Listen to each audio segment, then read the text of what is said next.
World Ozone Day 2023 is New Year Protocol, fixing the ozone layer and reducing the climate change. The United Nations General Assembly declared 16 September this as the World Ozone Day. Ozone is made of three oxygens.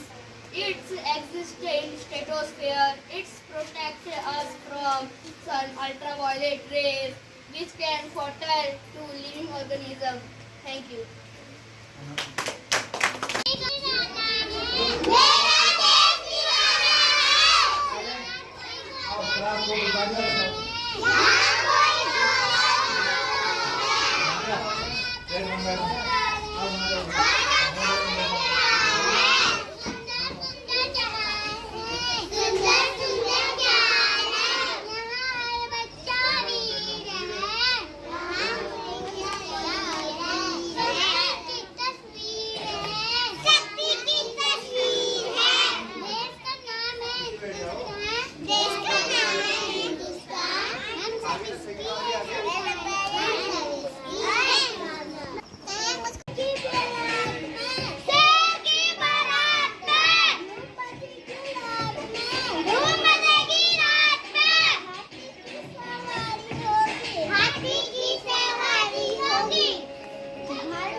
My spelling is apple. I am banana. My color is yellow. Spelling banana. Color is orange. My spelling ORANG. Orange. Attention! Attention! Attention! Attention! Attention! Attention! Attention! Attention!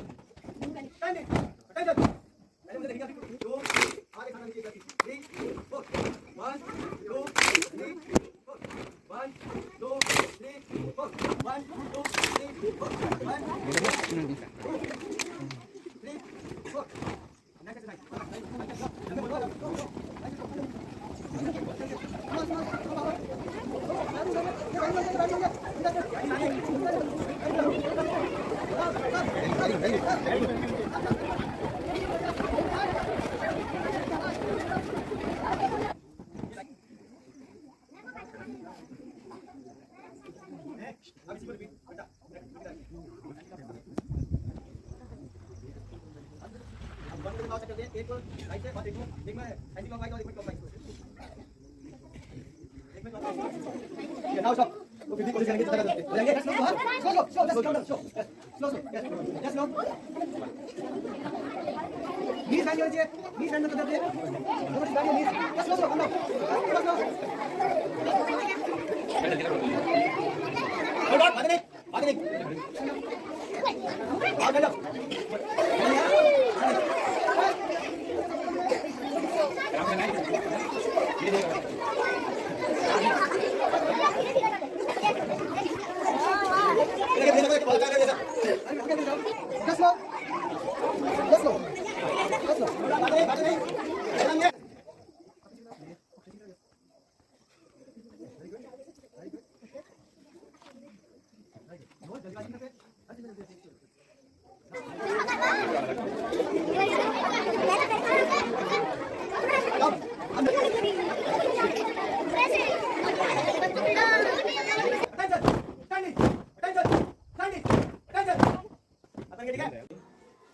प्रांगण में उपस्थित श्रीमान प्रबंधक महोदय एवं आदरणीय प्रधानाचार्य एवं समस्त टीचिंग स्टाफ और नन्हे मुन्ने प्यारे बच्चों, सर्वप्रथम जैसा कि आप सभी को बताया, आज हमारे वहाँ क्या होना है, सेमिनार होना है। और सेमिनार का जो टॉपिक है वो क्या है, प्रोटेक्शन ऑफ ओजोन लेयर। तो थोड़ा बहुत मैं आपको ओजोन लेयर के बारे में पहले जानकारी दे देता हूँ। जो ओजोन लेयर होती है वो कहाँ प्रेजेंट होती है, स्ट्रेटोस्फीयर में प्रेजेंट होती है।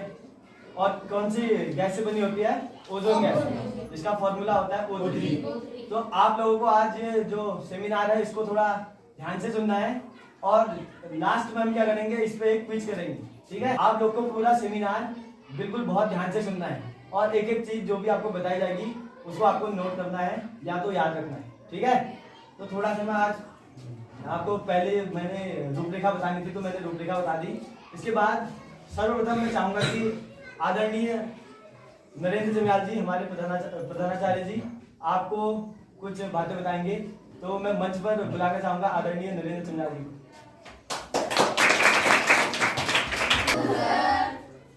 यहाँ पे हमारे बीच उपस्थित समस्त टीचिंग स्टाफ मेंबर्स और प्यारे बच्चों, जैसा कि आज ओजोन के उपलक्ष्य में ये सेमिनार का आयोजन किया जा रहा है ना। तो इसमें ओजोन एक पदार्थ, ये क्या करता है, जो सूर्य की जो पराबैंगनी किरणें आती है, सूर्य से जो पराबैंगनी किरणें जो निकलती है, तो वो अगर डायरेक्ट ही ये जमीन पे पड़े, पृथ्वी पे आए, तो वो क्या करता है, बहुत हानिकारक रहता है। तो जो ओजोन परत है वो क्या करता है, उससे 93% से लेके 99% तक उसको अवशोषित कर देता है, अपने में ग्रहण कर लेता है, जो कि उसकी जो डायरेक्ट जो रेज होती है वो पराबैंगनी किरणें वो पृथ्वी पे न पड़े, है ना। तो आजकल क्या होता है, ये ओजोन परत पे लगभग हर जगह सेमिनार हो रहे हैं और यहाँ भी हमारे यहाँ आज सेमिनार रखा गया है इस पे। तो इसमें क्या है, इसको हम कैसे बचा सकते हैं, इसका हम कि इस परत को हम बचाने के लिए हमें क्या क्या उपाय करने चाहिए, तो अभी इस बारे में थोड़ा डिस्कस करेंगे। यहाँ पे ये जितेंद्र सर और बच्चे करेंगे, अदम सर, ये लोग करेंगे, है ना। तो मैं आपको ये बताना चाह रहा हूँ कि इसमें जैसे जो चीजें जैसे प्लास्टिक और ये चीजें हैं उसको न जलाएं, और जो इससे क्या होती है, जो गैस निकलती है उससे ओजोन परत में बहुत ज्यादा क्या रहता है, हानिकारक रहता है उसके लिए। तो हमें ये चीजें प्रदूषित नहीं करनी है, इस चीज को प्रदूषित नहीं करनी है। तो और इसमें लगभग 30 या 35 किलोमीटर ऊपर एक सप्ताह मंडल में ये के मध्य रहता है ना। तो ओजोन हाँ, तो ये चीजें हैं। तो इस पे अधिक ने बोलते हुए क्योंकि टाइम का भी तो देख रहे हैं, लेकिन उनको साकार करने के लिए जैसा उन्होंने बोला था कि ना, कहा चराग मयसर नहीं पूरे शहर के लिए, तो कह रहे पूरे शहर मात्र के लिए एक रोशनी का कुछ भी क्या नहीं है, कतरा मात्र भी नहीं है। कहा हम एक घर के लिए, एक गांव के लिए पूरी रोशनी का अंबार ढूंढते हैं। तो और मैं चाहूंगा कि वो ओजोन परत के बारे में और इसके जो प्रियांशी और तृप्ति को in front of you on the topic of protection of ozone layer. So the ozone layer is a fragile sheet of gases that protect our earth from the harmful rays of ultraviolet rays from the sun. Without the ozone layer, our planet earth will be exposed to the harmful radiation and risking with the survival of all life forms. However, due to the human activities, the important layer is depleting and what we call as ozone hole. The main contributors are the chlorofluorocarbon or CFC found in many everyday applications such as fridge and air conditioner. And their CFC, when released in atmosphere, the ozone layer causes. As you can see, this is the structure of ozone layer with the earth and the sun. So mostly due to the pollution, the ozone layer is depleting. That increases the amount of ultraviolet rays from the sun that reaches directly to the earth. and reflect some of them rays, and it results in the skin cancer, less immunity system, and have a harmful effect on the agriculture. With this, the Monitor Protocol has joined all the nations to phase out the production of the numerous substances that are responsible for the ozone depletion. How we can protect the ozone layer? Let me choose a part of solution, not a problem. So this ozone layer, let us place together. So it will be great if you all join us. Please.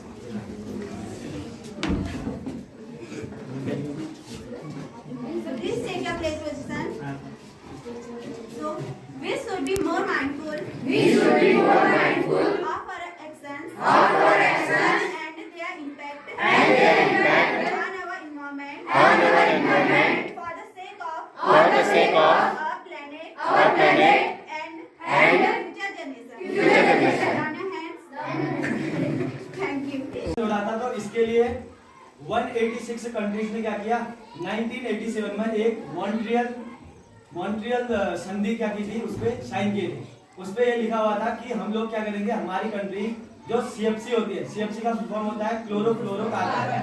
Chlorofluorocarbon को use हम कम से कम करेंगे और प्रदूषण को कम से कम करने का उसमें क्या लिया गया था, शपथ ली गई थी, संकल्प लिया गया था। तो वो क्या था, मॉन्ट्रियल संधि। ठीक है, तो उसी के क्रम में इन्होंने बताया कि जैसे ही हमारा क्या हो जाता है, ओजोन लेयर की परत जो होती है उसका जब डिप्लीशन होता है वो पतली होने लगती है, तो उससे क्या होता है, सूर्य की जो यूवी रेज होती है जिनको हिंदी में पराबैंगनी किरणें कहते हैं, अल्ट्रावायलेट रेज, वो अर्थ पे डायरेक्ट आती है। तो उससे हमको हमारे लिए क्या होती है, बहुत ही हार्मफुल होती है। उससे हमें क्या क्या होता है, स्किन कैंसर हो सकता है। इसके अलावा मोतियाबिंद जिसको हम कहते हैं, उसको इंग्लिश में कैटरैक्ट बोलते हैं। क्या बोलते हैं, कैटरैक्ट। तो कैटरैक्ट होता है। इसके अलावा जो हमारा क्रॉप रोटेशन है, फसल चक्र, उसको क्या होता है, बहुत ही ज्यादा प्रभावित होता है। और इससे ग्लोबल वार्मिंग जो है, ग्लोबल वार्मिंग बढ़ जाएगी, जिससे हमारे ग्लेशियर क्या होंगे, पिघलने लगेंगे। तो उससे क्या हो सकता है, जो सी लेवल है वो काफी इंक्रीज हो जाएगा उससे। तो इससे हमारा जीवन संकट में आ जाएगा। तो अब आगे बढ़ते हुए अब मैं बुला नमस्ते नमस्कार, मैं हूं आपके साथ पोपट लाल। स्वागत है आपका जानकारी न्यूज चैनल पर। आज के हमारे मेहमान श्रीमान चुलबुल सिंह और श्रीमान रंगीला जी, ये बहुत प्रसिद्ध वैज्ञानिक है। तो मेरा पहला प्रश्न है श्रीमान चुलबुल सिंह से कि ये ओजोन लेयर है क्या? सभी दर्शकों को मेरा नमस्कार। ओजोन लेयर हमारे वातावरण में मौजूद एक लेयर है जो सूर्य से आने वाली यूवी किरण से हमें बचाती है। तो मेरा अगला प्रश्न है श्रीमान रंगीला जी से कि ये ओजोन लेयर है कहाँ और बनती कैसे? पत्रकार पोपटलाल जी, ये लेयर हमारे स्ट्रेटोस्फीयर में होती है जो ओजोन गैस को बनाती है। किंतु पृथ्वी पर प्रदूषण की वजह से ग्रीन हाउस गैस बढ़ रही है और ओजोन लेयर पतली हो रही है। तो मेरा अगला सवाल है श्रीमान चुलबुल सिंह से कि इससे हमारी पृथ्वी में क्या प्रभाव पड़ेगा? पोपटलाल जी, अगर ओजोन लेयर पतली हो गई तो सूर्य से आने वाली यूवी किरण सीधे पृथ्वी में आ जाएगी, जिससे स्किन कैंसर, मोतियाबिंद और कई अन्य बीमारियां बढ़ जाएगी। तो मेरा अगला सवाल है श्रीमान रंगीला जी से कि इससे हमारी फसल और क्लाइमेट में क्या प्रभाव पड़ेगा? जी बिल्कुल, इसके प्रभाव से हमारा फसल चक्र बिगड़ जाएगा और ग्लोबल वार्मिंग बढ़ जाएगी, जिससे हमारे जीवन संकट में पड़ सकता है। यह तो बहुत गंभीर समस्या है। चुलबुल जी, क्या इससे बचने के लिए कोई तरीका है? पोपटलाल जी, अभी भी समय है। यदि हम CFC, CO2 और प्लास्टिक का इस्तेमाल कम करेंगे तो हम अभी भी बच सकते हैं। तो मेरा आखिरी सवाल है श्रीमान रंगीला जी से कि ये हमारी फैमिली मिशन इस पर क्या कदम उठा रही है? जी बिल्कुल, ओजोन परत को बचाने के लिए हमारे द्वारा जागरूकता फैलाई जा रही है। इसलिए हम हर साल 16 सितंबर को ओजोन दिवस मनाते हैं। मेरे सभी मेहमानों और दर्शकों का धन्यवाद। हमें उसे ओजोन लेयर को बचाने के लिए हर संभव प्रयास करने चाहिए। Save ozone layer. आपके सम्मुख प्रस्तुत की गई। आशा है कि आप लोगों को इनकी प्रस्तुति से बहुत कुछ सीखने को मिला होगा। तो आप लोग इनकी बातों को ध्यान रखते रहिए। आपको लास्ट में क्विज भी खेलना है, ठीक है? क्विज में पार्टिसिपेट करना है आपको।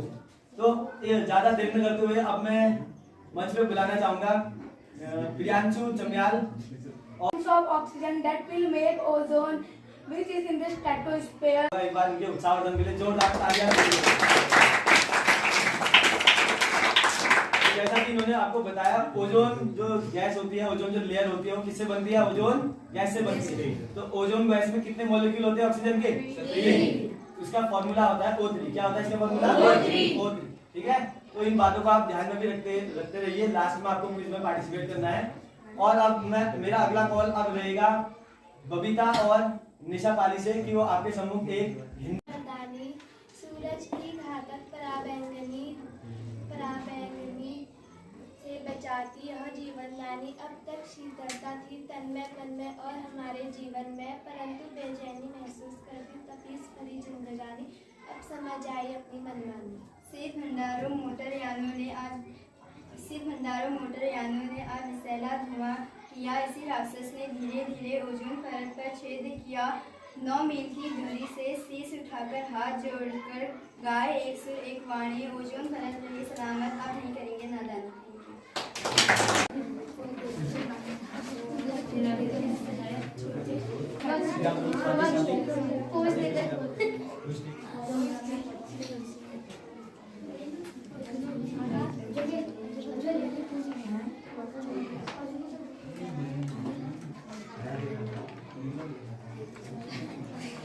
अब आपको जो आज बताया गया सेमिनार में उससे रिलेटेड कुछ क्विज है।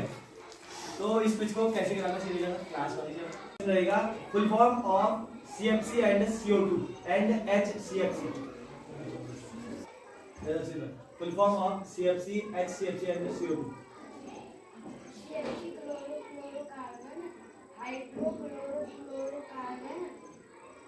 Full form of CO2। Very good.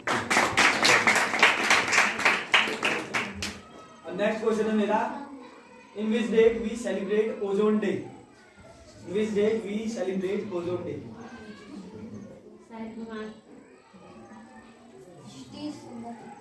Very good. Now my next question is, four effect on earth ozone layer. Where we can find ozone layer?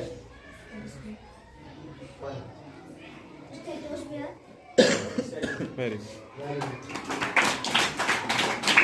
Formula of ozone. O3। आपका response काफी अच्छा था, response करेंगे। Morning everyone, my name is Vaibhav Joshi. Today is 16th September and we are celebrating World Ozone Day. World Ozone Day. Ozone layer is present in stratosphere. Some holes can be seen ozone layer. Planting more and more tree can protect our environment and ozone layer. Thank you. अगर वहां पर ozone layer की धीरे धीरे कमी होगी तो धीरे धीरे क्या होगा, जो आपके जो अल्ट्रावायलेट रेज हैं B type and C type, ये रेज आपकी धीरे धीरे कहां हो जाएंगे? They will come to the earth. तो जैसे ही ये रेज अगर आपकी अर्थ में आती हैं, सो दे कॉजेस सीरियस एलिमेंट्स, बहुत बड़े इससे विनाशकारी हमें परिणाम, दुष्परिणाम हमें देखने को मिलते हैं। लाइक स्किन कैंसर, है ना, बहुत सारे आपने बीमारियों के नाम भी यहाँ पर बताए थे, है ना। तो ये सारी, जैसे आंखों का खराब होना, ये सारी बीमारियां इससे होती हैं, ठीक है ना। तो ये क्या करता है, जो आपकी जैसे मान लिया अल्ट्रावायलेट रेज आपकी अर्थ पर आ गई, so they will trap the sun rays, जो सन की जो रेज आती है ना, सन की जो हीट होती है, तो उस हीट को ट्रैप कर लेता है। कौन? जो यूवी रेज। अगर यूवी रेज आपकी अर्थ पे आ गई ना, so they will trap the heat of the sun, sun की हीट को ट्रैप करेंगे। तो जैसे ही इनने सन की हीट को ट्रैप किया तो क्या होगा? अरे धरती का टेम्परेचर बढ़ेगा, नहीं बढ़ेगा? धरती का क्या हो जाएगा? टेम्परेचर बढ़ने लग जाएगा। तो टेम्परेचर बढ़ने लग जाएगा, ग्लोबल वार्मिंग जिसको हम नाम देते हैं। तो टेम्परेचर बढ़ेगा तो इससे क्या होगा? धीरे धीरे आपकी ग्लेशियर्स पिघलेंगे, ग्लेशियर्स विल मेल्ट, है ना। और अदर क्लाइमेटिक कंडीशन, जैसे आपको क्रॉप रोटेशन गड़बड़ा जाता है, क्योंकि आपके क्रॉप के लिए भी क्या चाहिए होता है? फिक्स टेम्परेचर चाहिए होता है। एक टेम्परेचर, जो टेम्परेचर जिस क्रॉप के लिए चाहिए होता है, वो क्रॉप उसी समय उगती है, आपने देखा होगा। तो क्रॉप रोटेशन आपका गड़बड़ा जाता है ना। तो अगर आपके ग्लेशियर्स पिघल जाते हैं तो धीरे धीरे वाटर का सी लेवल क्या हो जाएगा? इंक्रीज हो जाएगा। तो सी लेवल इंक्रीज होने से तो और ज्यादा सीरियस प्रॉब्लम हो जाती ठीक है ना।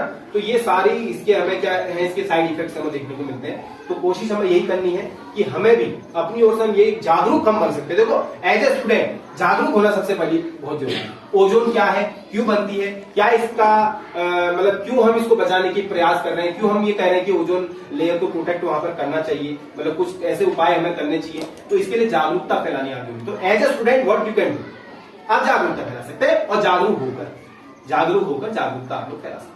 अगर आप जागरूक होंगे, because you are the future of India, अगर आप फ्यूचर में ऐसे ही जागरूक बने रहेंगे तो फ्यूचर में आप किसी भी कहीं पर भी जाएं, आप गाड़ी चलाते हैं, आप गाड़ी लेंगे, जो भी लेंगे, तो you will try to use the green energy, clean energy का यूज उसमें आप लोग करेंगे। और उसके लिए आप भी में से कोई साइंटिस्ट बनेंगे तो कुछ ऐसी अनुसंधान, ऐसी रिसर्च आप उसमें करें कि आप clean energy and green energy का ज्यादा से ज्यादा मात्रा में यूज करें। जैसे आजकल आप देख रहे होंगे एथेनॉल मिक्स्ड, आपका पेट्रोल भी आप धीरे धीरे क्या हो रहा है, इसको भी रिप्लेस किया जा रहा है। इसमें भी पेट्रोल भी आपका एथेनॉल मिक्स्ड धीरे धीरे करने में कारण है, क्योंकि उससे आपका क्या है, आपका जो ये क्लोरोफ्लोरो CFC जो होते हैं, HCFC या CFC, इससे क्या होता है, आपका ओजोन लेयर डिप्लीट हो रही है। The main cause of the depletion of the ozone layer is what? The CFCs and the HCFCs, hydrochlorofluorocarbons and chlorofluorocarbons. तो इन्हीं से क्या होती है आपकी, these are the ODS, क्या होते हैं ODS, ओजोन डिप्लीटिंग सब्सटेंसेस। तो इन्हीं से ओजोन लेयर क्या हो रही है, आपकी डिप्लीट हो रही है। तो ओजोन लेयर धीरे धीरे डिप्लीट होगी तो उसकी आपके सीरियस क्या क्या परिणाम दुष्परिणाम हो सकते हैं आपको पता है। तो आप एक स्टूडेंट आप जागरूक बनो और इस बारे में अपने आप को पहले जागरूक करो। अगर आप एक बार ओजोन के प्रति सीरियस हो जाएंगे तो निश्चित रूप से आज जो हमारे वैज्ञानिक, जो हमारे जो ये एनवायरमेंटलिस्ट जो सीरियस है इस इश्यू से बहुत सीरियस है, वो कह रहे हैं कि ग्लेशियर पिघलना ये हो सकता है, वो हो सकता है, लेकिन एज अ कॉमन मैन हम उसको क्या इमेजिन नहीं कर पा रहे, उसकी कल्पना नहीं कर पा रहे, हम उसको सीरियसली ले नहीं रहे। तो ये क्या है, हमारी लापरवाही है, because we are not aware enough. हम क्या है, जागरूक नहीं है, पर्याप्त रूप से क्या है, जागरूक नहीं है। So if you will not be aware enough, then what will happen? What will happen? Then we will just keep using all these CFCs, SCFCs, सारी चीजें हम यूज करते रहेंगे। हम ग्रीन एनर्जी और क्लीन एनर्जी की तरफ ध्यान ही नहीं देंगे। आज देखो गवर्नमेंट इन चीजों में अनुसंधान के लिए ज्यादा से ज्यादा सोलर एनर्जी का यूज करे जा रहे हैं, कराया जा रहा है ज्यादा से ज्यादा। क्यों कराया जा रहा है, ये कारण वही है, बिकॉज मॉन्ट्रियल समझौता के बारे में आप सभी से कहा, तो उसमें आम देशों सभी देशों की आम सहमति बनी हुई कि हम क्लोरोफ्लोरो एमिशन, जो CFC एमिशन का, इनका जो एमिशन हमारे देशों से होता है अलग अलग से, हम उसको कुछ इतने ईयर तक हम उसको इतना % कम करें। ऐसा आपस में उन देशों में क्या हुआ है, समझौता। तो उसी समझौते के मद्देनजर ये सारे दिवस भी मनाए जा रहे हैं और उसके लिए गवर्नमेंट एफर्ट भी कर रही है। जैसे गवर्नमेंट ने एफर्ट क्या क्या एफर्ट किया, बहुत ज्यादा सरकार ने भी इस बारे में एफर्ट किया क्लीन एनर्जी के लिए, है ना। जैसे एथेनॉल मिक्स्ड पेट्रोल का यूज करना, है ना।